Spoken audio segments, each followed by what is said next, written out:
മുടി എന്ന് പറയുന്നത് ഏതൊരു വ്യക്തിയുടെ ആരോഗ്യത്തിന്റെയും സൗന്ദര്യത്തിന്റെയും ഒരു അവിഭാജ്യ ഘടകം തന്നെയാണല്ലേ. മുടി കൊഴിച്ചിൽ വളരെ ചുരുക്കമായിരിക്കും. മുടി കൊഴിച്ചിൽ കാരണം മാനസികമായി വിഷമിക്കാത്തവരും ഉണ്ടാവുകയില്ല.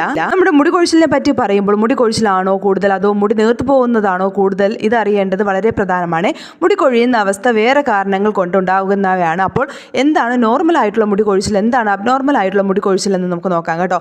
സാധാരണ നമ്മൾ പറയുന്നത് 100 മുതൽ 150 വരെ മുടികൾ ഒരു ദിവസം കൊഴിഞ്ഞു പോകുക എന്നതാണ് സാധാരണയായി നമ്മൾ മുടി കൊഴിച്ചിൽ എന്ന് പറയുന്നത്. മുടി കൊഴിച്ചിലിനെ നമുക്ക് 3ആയി തരംതിരിക്കാം കേട്ടോ. ഗ്രോത്ത് ഫേസ് അല്ല എങ്കിൽ അലോജൻ ഫേസ് എന്നും. ഈ ഫേസിലാണ് 90% മുടികളും നിലകൊള്ളുന്നത്.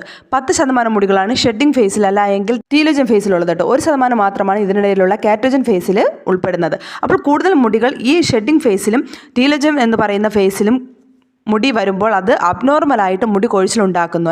ഒരു ദിവസം 100 മുതൽ 150 മുകളിൽ മുടി കൊഴിയുകയാണെങ്കിൽ അത് നമ്മൾ ചികിത്സിക്കേണ്ട ആവശ്യമായിട്ടുള്ള കാര്യമാണ്. ചാനൽ സബ്സ്ക്രൈബ് ചെയ്യാൻ വേണ്ടി മറക്കരുത്.